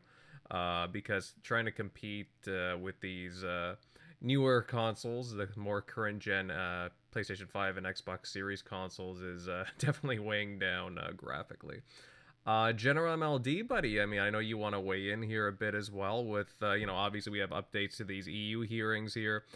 We got Nintendo making this Call of Duty deal, or Microsoft offering it to Nintendo, a 10-year deal. What's your thoughts on it? I think it's good news. I also think it's pretty much win-win, because Xbox they get more money, they get the deal approved. Like, Xbox will have their fingers in pies all over gaming, and now it's going to be Nintendo. It's also good because I'm picturing, like, maybe not just Call of Duties that have yet to come out. I mean, they could in theory port everything over. Of course, I do agree with the other comments. It would have to be cloud only for the Switch. And hopefully, if the next Nintendo console is good enough spec-wise, you can put the games natively, or at least with minimum downgrades. So I think that's a really good step. Like, when Xbox says bring games to more players than ever, this is pretty much proving that. Nintendo has a very big console base. And putting Call of Duty on that that very much is the statement there. So that's good. Now, I personally think the CMA and the EU, they'll think that stuff is nice, but we all know, I think they have more of a fixation on PlayStation versus Xbox. They seem to view Nintendo differently. So while it is nice, it helps. I do think the NVIDIA thing is more substantial. Yes, please go into that. Yes, because not only is it all about Call of Duty this, Call of Duty that, the CMA or EU, I forgot which one, they mentioned Warcraft, but especially cloud, and xCloud's monopoly on the cloud market. And you have GeForce. I think because Activision Blizzard, they took games off that not too long ago. And then you got Stadia, they just shut down. Amazon has Luna, but that's like in the background. No one really talks about it. So this is actually a pretty good thing in that, yeah, they said 10-year contract, all games, Activision Blizzard games, I think it extends to even other Xbox games. They can all be on GeForce now, like going forward, should the deal close. And that's excellent news. That, I think, in my opinion, solves the xCloud concerns. Because if any rival company can simply license out the games on their service, that right there takes away any concerns of using these IPs exclusively to grow and increase the xCloud monopoly, so to speak, right? Now, and those who do want to use it, they'll have to pay license fees. So Xbox makes even more money. Like, it's win-win. I love it. It's so clever. Like, again, just like Nintendo, like, this is another platform you are expanding Xbox to. The Xbox brand is reaching further than it ever has before. And it will also help them get this acquisition over the edge, which is the end goal. So, yeah, it's overall pretty positive that, they're making these concessions, which I think every Xbox fan can get behind. Like, no, Xbox, well, we don't really care if Nintendo gets Call of Duty. Like who cares, right? The more the merrier here. And GeForce Now, that's a PC thing. we already share our games with PC. Like we put our games on Steam day one, so this doesn't mean anything to us either. So it's just good business in my opinion. Now I just hope that these remedies are enough for the CMA. I think there might be enough for the EU. It's just the CMA that I still feel is the tough nut to crack. And I know that it's rarely been done where behavioral only remedies have been accepted by the CMA. I'm hoping this can be that exception because they still seem focused on Call of Duty more than anything. And if they can simply just promise through a behavioral remedy that it will stay on PlayStation, and not only that, it's going to go to GeForce to prevent xCloud monopoly. It's going to go on Nintendo to expand Xbox's reach and their philosophy of bringing more games to more people. I hope that will be enough, but we'll find out soon enough. And yeah, I wonder if Xbox will have to do anything else. But I think these two concessions with Nintendo and NVIDIA are pretty substantial, and I hope it's enough. But we'll find out soon enough, I guess. Yeah, I guess so. I mean, we shall see. We shall see on that front. Now, Crusader, I know you've been idly waiting to chime in here. I mean, what are your thoughts on these matters? The NVIDIA deal is way more important than the Nintendo one. Right? Yeah. It's not even close.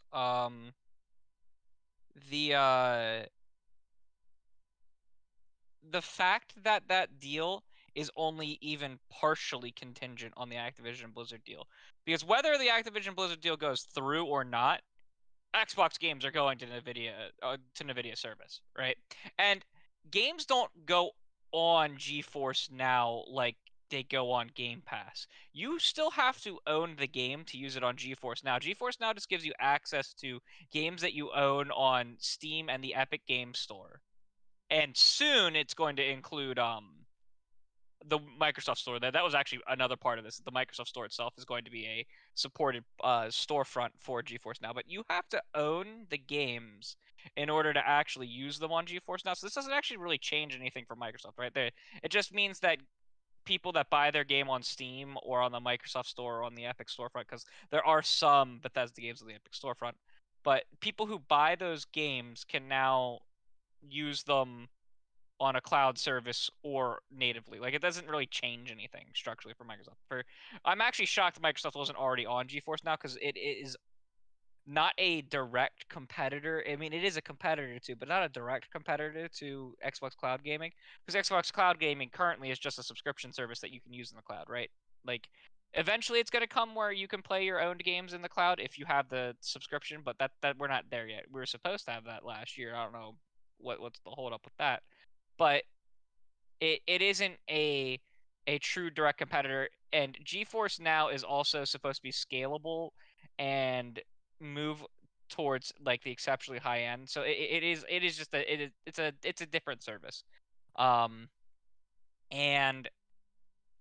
the fact that Microsoft was just like, yeah, we're going to bring our stuff to GeForce Now either way, but we're also going to bring Call of Duty and that stuff to it if the deal goes through. That's the big thing, because Microsoft is showing that, oh, you're upset that we're not working with cloud competitors. Well, we're going to work with the cloud competitor regardless of whether this deal goes through or not, right? Because part of that deal is not contingent on the Activision Blizzard stuff. Only Activision Blizzard is. And it does show that, hey, we're willing to work with the other cloud companies because it's a new frontier for all of us, and it's not it's not quite the same. And the deal with, because like each of the deals targeted two specific complaints that have been brought up, that Microsoft has too much power in cloud slash subscription, and that Microsoft could potentially have too much power in the console space, right? So Nintendo is supposed to be the answer to the console space. PlayStation would have been a better answer, but they won't negotiate at this point. And NVIDIA was the answer to the cloud space. I'll be interested to see if we hear something about Amazon Luna in the coming weeks. If Microsoft strikes a deal with Amazon to put games on Luna. Again, what does it matter? Just the thing about Luna is, though, I don't know how games run on Luna. I don't know if Luna is Linux based or if it's Windows Server based. If it's Windows Server based, you shouldn't even really need to quote port games. Games that run on Windows should just work in Luna. So like they should only need some like minor tweaking on the back end. Right. But it because Stadia was Linux based, right? And you actually had to develop a native Stadia app. Like as a company, you had to develop another version of the game. I don't know with Luna if you need to. With GeForce Now, you definitely don't need to. You just have to give them permission that they can essentially distribute the game, right? Because it's basically that game is going to be installed onto a NVIDIA device in the cloud, right? And that's why there's a licensing process, because they have to be able to install the game and allow users to access it. But that NVIDIA deal is just kind of a win-win for both NVIDIA and Microsoft. NVIDIA was very smart to oppose the deal to start. Very smart.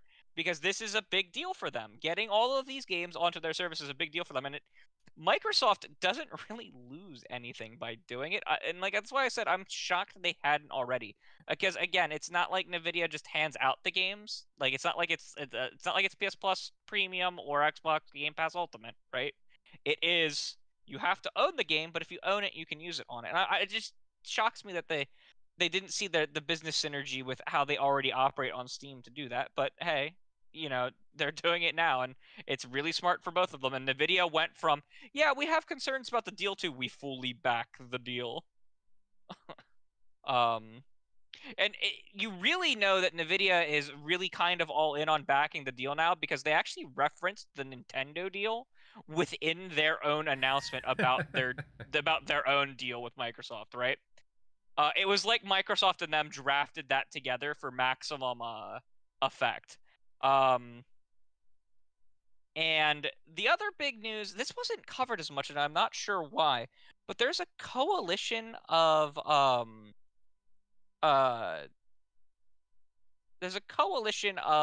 developers in Europe. I have to look up the name. I don't remember it.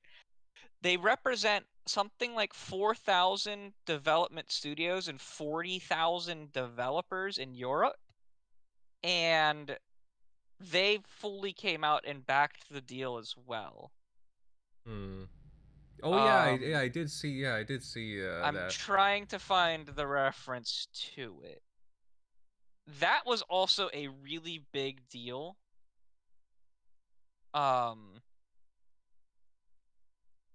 But I can't find the name of that organization right now. The EGDF is what they are called. The European Game Development Federation. It's 2,000 small to medium-sized game makers and representing 40,000 employees. Ooh, that's a lot. Damn. Has come out and backed the deal, as well as the equivalent of the global. So everyone knows what the CMA is, the Communication Workers of America, who has publicly backed the deal before. The CMA is a partner union of a larger global organization. It's a global union that like multiple unions are like member unions of. I can't remember what it's called, but that entire global union partnership came out and backed the deal. This like either the day of or the day before the European Commission hearing. So there are a lot of global parties coming out in public support of the transaction in recent days. And again, NVIDIA is a pretty big one, because we know NVIDIA, Google, and Sony have raised concerns with the deal. Whether or not Google hasn't been very vocal about it all, and whether or not anyone's even taking them seriously is up to debate, because they don't do anything in games anymore. Not really, at least, except sell them on the Google Play Store. But you have more companies starting to even come on, their side. Like, look at Take-Two, for example. Well, that's what I'm getting to. It's basically that the only two major companies that actually had a stake in anything that have been publicly against it were NVIDIA and Sony, and NVIDIA has completely changed their mind because of the deal. I also wouldn't be shocked to hear that Microsoft is going to support the Epic Game Store on PC in the next couple of days if they could get Epic on their side with the Oh yeah. with endorsing them. Because again, that doesn't change anything. The games are already on Steam and the Windows Store, right? Like they're already on Microsoft's first party PC store and they're on the third party store, right? And there's a bunch of Bethesda games already on the Epic Game Store. So it doesn't really change anything. So what does it matter? You know what I mean? And it's not like Microsoft can't afford to support the small store with how they do updates and everything. They're fucking Microsoft. Like if it means getting the $1 billion deal going, they'll almost certainly be glad to be like, yeah, Epic, we're not going to do any exclusivity with you at all on your storefront, but like we'll absolutely put stuff on your storefront. You know what I mean? Like it's because I mean that would be big for Epic getting like Call of Duty and stuff on their storefront. Yeah. But it was really interesting that NVIDIA announced that like during that conference. I almost feel like that deal was penned that weekend. Otherwise, because like Microsoft has announced things before those things and then reiterated them at these kind of hearings before, but it was really interesting to hear that NVIDIA's was announced like during those proceeds. Like it was almost certainly a spur of the moment, because like with the FTC and stuff, they made all kinds of announcements like 2 days before the FCC lawsuit, or like they started the legal proceedings. You know what I mean? So it was very interesting to see that. Oh my God, they like announced this during the thing. I wonder when they actually penned this. And like again, NVIDIA's got to be happy. I would be happy. You know what I mean? And Microsoft's got to be happy. This means more games are going to be sold on PC. You know? Darn. So I'm more optimistic now than I was before. Though also they obviously don't want to. They're obviously not going to. We were talking about last week with the concessions. Yeah. They're not going to drop Call of Duty, because I had said before it's all about like the weights and like the difficulty of doing everything. That it's really going to depend on what Microsoft wants to do. We know the answer now. They don't want to do it. They said that in the Brad Smith said that in that like interview with the press, that they are not looking to divest anything, that it would be too complicated. And that is something I said the other night, that like, yeah, they could divest these things and this was what it could look like, but it would also be very hard to do this. And Brad Smith said they're not interested in doing it because it would be very hard to do, and that, you know, that just makes sense. Yeah. So it probably will be an all or nothing, though. I will, if someone moves to block, I'd be interested to see if it actually remains an all or nothing. Well, does that make sense? I'd be very interested to see how that plays out. So, okay, I mean, who's the big proponents then? So we got Sony. I think there's a Chinese publisher, but I don't think it's Tencent. There were 2 unnamed Chinese publishers who raised concerns. Tencent has backed the deal. As far as I'm aware, Tencent has backed the deal.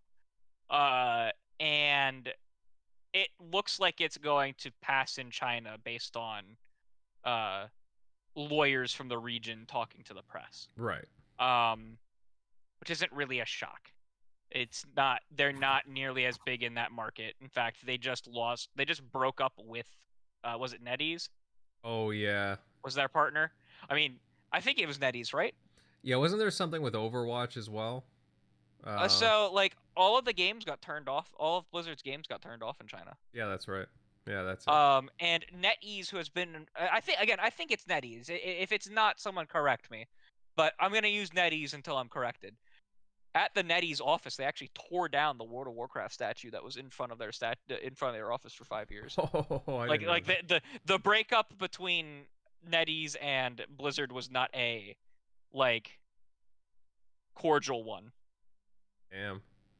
So it looks like that's going to end up passing in China as well.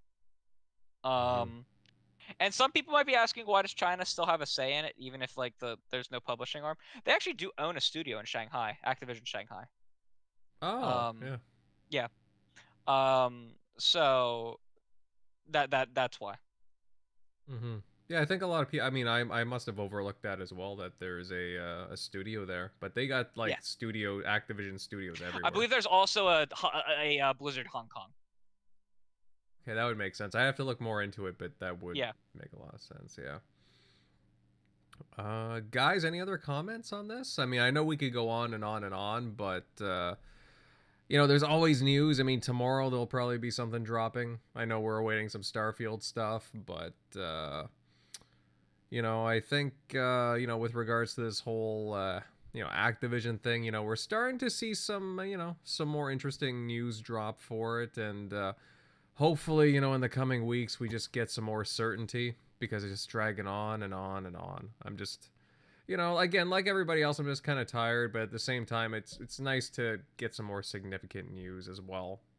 But you know what, guys? I think on that note, that about does it for tonight's show. And guys, we had a really nice chat talking about Atomic Heart, plus a variety of news circulating about Microsoft, EU hearings, different partnerships galore that was announced, and even some deep diving about the rumored Starfield announcement. That should be gonna be interesting to see what the next couple of days brings. But yeah, of course, it was awesome seeing all the cool people in the chat tonight, man. Again, I say this all the time, but you guys really do rock. And if you enjoyed tonight's show, then please kindly leave a like, share this out, and sub to the channel if you're a new face around here. But with that said, moving over to the outros. Newf, buddy, again, it was great having you on again tonight, sharing with us your insightful thoughts. You're always the very insightful showman wherever you go. Where can everybody follow you at, brother? Nah, I'm just the old stubborn gamer. That hasn't changed.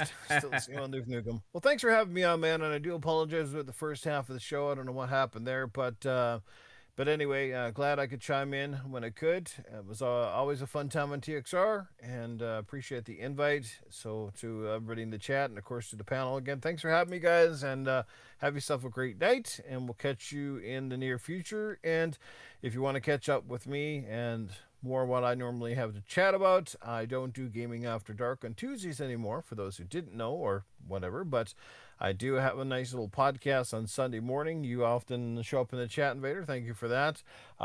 Sunday mornings, Good Morning Xbox, 9 a.m. Eastern, 7 a.m. Mountain Time. Yeah, it's a bit of an early one, but it's a great way to wake up in your morning, grab a cup of coffee, and dive into all the latest and greatest Xbox news and all the rest of that conundrum. So it's good stuff. This morning we had a good show. We had the Middle-Aged Game Guy and Titan Drago on, so it felt like a little bit of a Gaming After Dark reunion, so to speak. Good times indeed. So, but that's about it for me. Thanks again for having me, and we'll see you in the future. Oh yeah, and I caught a bit of that earlier this morning, guys. If you haven't, definitely check out Newf's morning show. It is a real highlight to start off any morning. Grab a coffee, tea, whatever it is, and just listen to it. Great panel there, variety of different opinions, and yeah, you get a laugh or two out of it. Always entertaining. I certainly try and even when I'm at work, try and dive into that. But again, thank you, Newf. It was great. We will definitely have you on again sometime soon in the near future. Moving on to outros, starting off with Eric Shockley. Buddy, hey, loved your thoughts and opinions tonight. Where can all these fine people follow you? Yeah, as always, you can find me on at Shock Nero on Twitter, Easy Shock on Xbox Live. But yeah, good show tonight. It is honestly, I don't see what's stopping them through this deal. Did want to mention that, just like now you got NVIDIA, one of the backers that was against it, and who else? Everyone's for it at this point, except Sony. Feel like it's in the bag at this point, but everybody had a good night. Yeah, no, you're right about that. Again, NVIDIA, like Crusader said earlier, it's a big piece. That was some big news that dropped along with the Nintendo news, and no, we'll see how it all unfolds here, guys. Again, more things kind of leaning towards Microsoft here. Moving on, Mr. Crusader, I thought you had a pretty awesome show yourself. Where can everybody find you? Yeah, you can find me at Crusader3456 on just about anything. Twitter especially. But yeah, good show. I'm ready for the Activision Blizzard talk to beat over, never happening again. super, super, super ready for that. Mm-hmm. No, hey, I'm with you. I think everybody's with you. Just, every time there is some significant, like just, a little more than what we've been getting the past little while, it is kind of nice to talk about. Again, the NVIDIA stuff and whatnot. At least it is something to talk about. I don't want to, me personally, I don't want to like drone out everybody with, oh, there's a tiny, tiny little bit of news here and there, right? You want some meat to it. So I hear you guys. I hear you. But, moving on down the list, General MLD, buddy. Hey, another guy with another awesome show. You had some really good thoughts yourself. Where can everybody find you? Thank you. You guys can find me at MLD Ghost on Twitter, gamertag Ghost MLD. And yeah, it was great talk. Looking forward to the next one. Gonna play me some Atomic Heart, see if I can finish it by then. All right. Yeah, I'm taking my time with it personally. I'm going through every little nook and cranny trying to find items and yeah, just exploring, but I'm definitely enjoying my time with it as well, MLD. Again, it looks like Timmy couldn't make it tonight. Hopefully he'll be with us for next week. And yeah, I didn't mention this earlier. Centurion couldn't make it tonight. He really wanted to be, but he had some other things to do. He will definitely be back on the next show. Don't you worry. But with that said, guys, me being Invader, you can find my content on YouTube at Invader Gaming. I've been starting to post some achievement guides for Atomic Heart, so keep your eyes peeled for more videos there. And also some card pack openings like Phyrexia, all the Magic the Gathering stuff. I also got some Warhammer cards as well, the Dark Galaxy cards from Britain, so keep your eyes peeled for that. But yeah, guys, good stuff tonight, everyone. I'm already looking forward to next week's show, and I will see you later. Bye, guys.